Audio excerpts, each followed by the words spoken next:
नमस्कार दोस्तों, मैं AR आज़ाद आज आपके साथ मिलकर एक बड़ी खबर पर चर्चा करने जा रहे हैं। जी हाँ, बड़ी खबर यह है कि प्रधानमंत्री नरेंद्र मोदी और संघ के बीच फासले तेजी के साथ बढ़ते जा रहे हैं। यानी संघ प्रमुख मोहन भागवत गाहे बगाहे इन दिनों सरकार को चेतावनी भी दे रहे हैं और सरकार की तरफ इशारा भी कर रहे हैं और अपने लोगों को यानी संघियों को, संघ से जुड़े लोगों को ये निर्देश भी दे रहे हैं कि जो मौजूदा सरकार है वो मौजूदा सरकार उनकी सुन नहीं रही है। इसका मतलब साफ है कि संघ प्रमुख को अब ऐसा लगने लगा है कि प्रधानमंत्री नरेंद्र मोदी के दूसरे कार्यकाल में यानी 2019 में सत्ता में मजबूती के साथ मोदी की वापसी के बाद से संघ को जो मान मिलना चाहिए था वो नहीं मिल रहा है। यानी कहने का मतलब यह है कि योगी को लेकर जो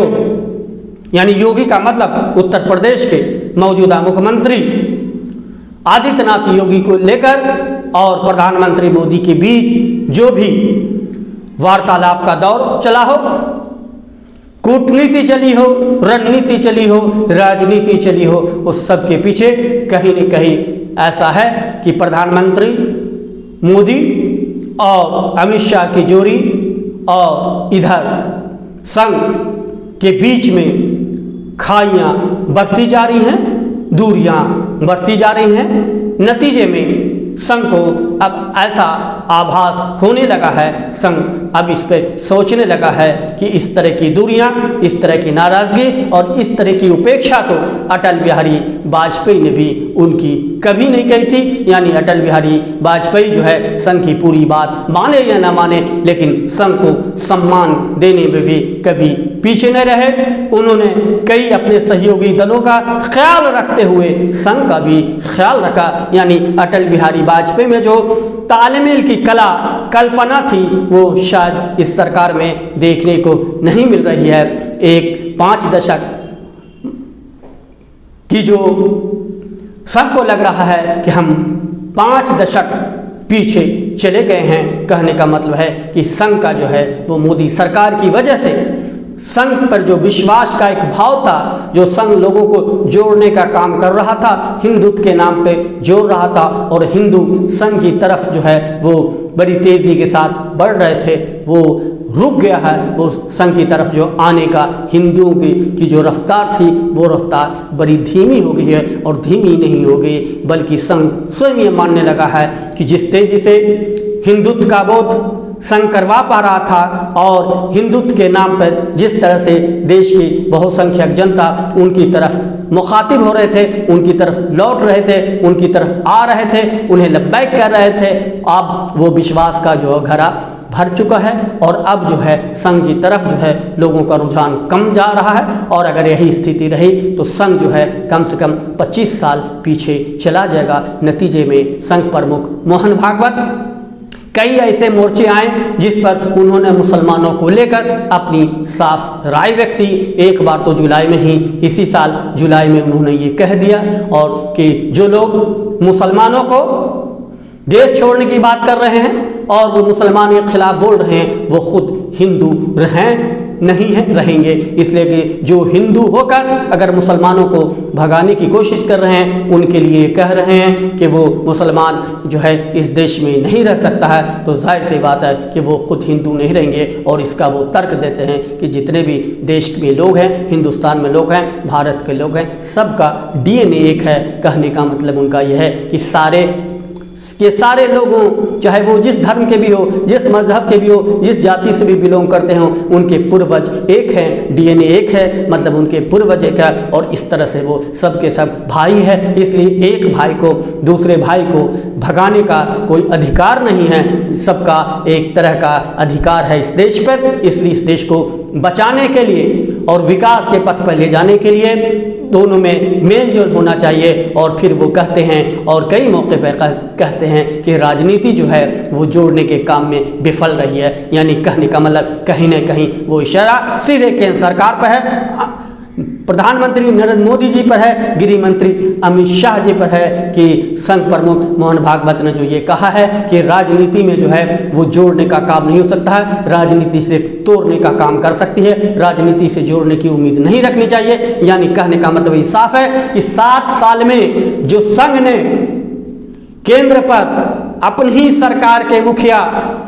प्रधानमंत्री नरेंद्र मोदी पर जो विश्वास किया था कि वो देश को जोड़ेंगे, सबका साथ सबका विकास, ये सारा का सारा ये नारा जुमला हुआ, ये खोखला नारा साबित हुआ। ये संघ भी अब उस पर ये मुहर लगा दी है कि ये जितने भी नारे थे वो सब के सब जुमले साबित हुई। सबका साथ सबका विकास कहीं नहीं देखा, लोगों को बांट दिया गया, लोगों को जोड़ा नहीं गया। इसलिए कि आप जानते हैं जब किसी की अपनी गर्दन पर तलवार लपलपाती है तो वो सबसे पहले अपनी जान बचाता है। संघ इस समय अपनी जान बचा रहा है, अपने विश्वास के भाव को बचाना चाहता है और एक विश्वास का भाव जगाना चाहता है कि जो जनता में, देश की जनता को ये लगे कि संघ जो है उसका काम जोड़ने का है, संघ का काम तोड़ने का नहीं। इसलिए कि अभी जो है इन 7 सालों में 2014 के बाद से जब से बीजेपी की सरकार केंद्र में आई है और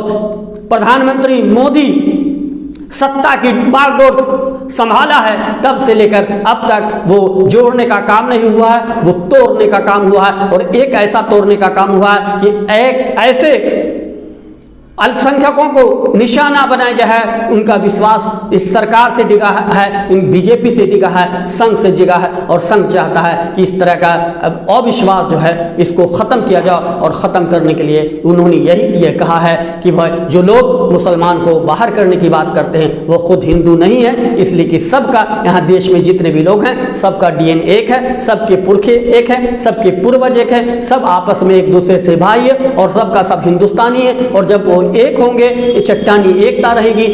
रहेगी और बंधुत्व का भाव होगा, यानी गंगा जमनी तहजीब रहेगी, तभी जो है भारत का विकास होगा और भारत विश्व गुरु बन सकता है। और इस पर जो है संघ जो है अपने बड़े ही खूबसूरत अंदाज में केंद्र को लपेटे में लिया है और उन लोगों को भी लपेटे में लिया है जो लोग मुसलमानों को पाकिस्तान भेजने की बात कर रहे थे। तो अब जाहिर सी बात है जो लोग मुसलमानों को पाकिस्तान भेजने की बात कर रहे थे, मुसलमानों पर कटाक्ष कर रहे थे, मुसलमानों को देशद्रोही करार दे रहे थे और मुसलमानों को जो है कोरोना से लेकर कई मामलों में देश के लिए नुकसानदेह साबित कर रहे थे। यानी कहने का मतलब हर पहलू पर मुसलमानों को घेरने की कोशिश कर रहे थे, उन्हें इस देश का 2म दर्जा नागरिक बताने की कोशिश कर रहे थे और देश पर बोझ बनने की कोशिश कर रहे थे कि मुसलमान इस देश पर बोझ की तरह है, मुसलमान का इस देश में कोई योगदान नहीं है, ना आज़ादी से पहले ना आज़ादी के बाद। उन चीज़ों को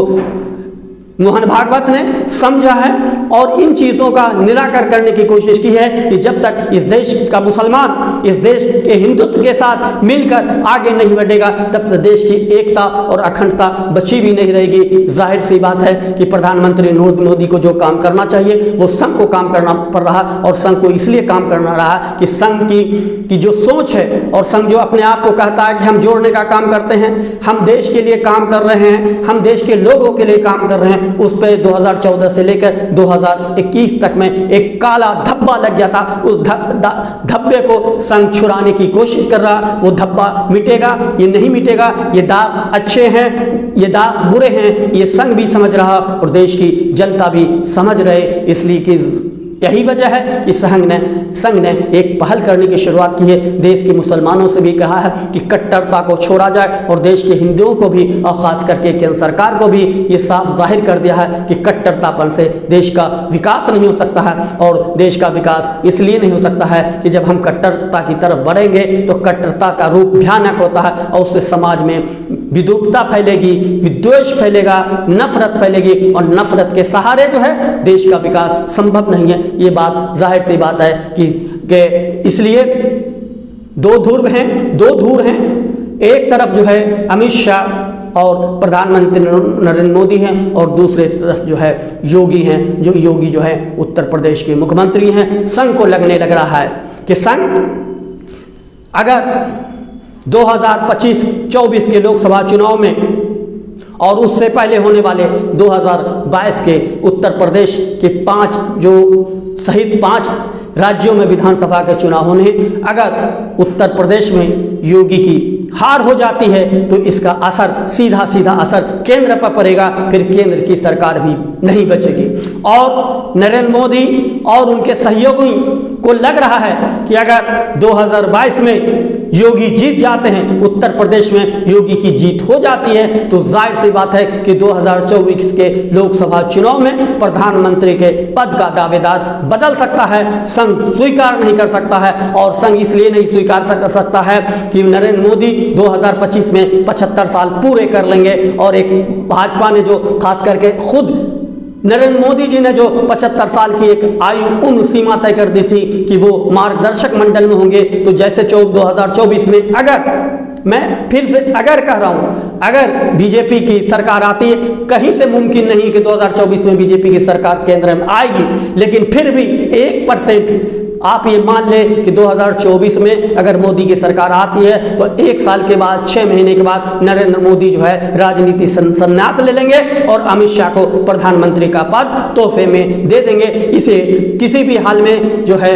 वो संघ जो है स्वीकार करने के लिए तैयार नहीं है। संघ चाहता है कि उनका एक अपना बंदा जो है वो हो, और वो संघ का अभी फिलहाल जो अपना बंदा है, जो संघ के इशारे पे काम कर रहा, जो जिसे संघ पसंद कर रहा, वो योगी आदित्यनाथ है। और योगी आदित्यनाथ को 2024 में या 2025 में संघ जो है बतौर प्रधानमंत्री देखना चाहता है, और ये संघ की मंशा को प्रधानमंत्री नरेंद्र मोदी और अमित शाह भी समझ रहे हैं, जान रहे हैं। यही वजह है कि अमित शाह और मोदी की जोड़ी चाह रहे हैं कि यूपी में से योगी आदित्यनाथ को 2022 में ही आउट कर दिया जाए। जाहिर सी बात है उनके मनोबल को तोड़ दिया जाए। जब मनोबल टूटे मनोबल से, और फिर देश की जनता, यूपी की जनता क्यों चाहेगी कि एक हारा हुआ, एक जो जिसने अपनी सीट जो है 5 साल में नहीं बचा सकी, वैसे आदमी को प्रधानमंत्री का दावेदार कैसे बनाया जाए। यही उलझन संघ के साथ भी है, यही उलझन योगी के साथ भी है, और इसी होमवर्क पे प्रधानमंत्री नरेंद्र मोदी और अमित शाह काम कर रहे हैं। इसलिए कि अगले प्रधानमंत्री के तौर पर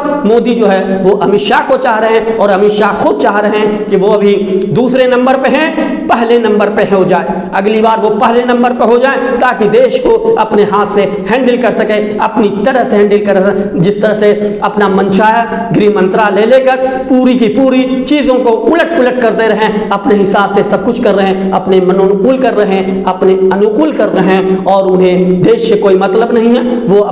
वो सत्ता की भागीदारी में रहकर जिस तरह उनको लगता है कि ये बेहतर हो सकता है, वो अपने हिसाब से अपने लिए बेहतर कर रहे हैं। वहाँ देश प्रथम नहीं है, वहाँ व्यक्ति विशेष प्रथम है। यही वजह है कि नरेंद्र मोदी जी से जो आशा थी देश की जनता को, वो सारी की सारी आशाएं उम्मीदें धूमिल हो गई है। यहाँ तक कि उनके सहयोगी भी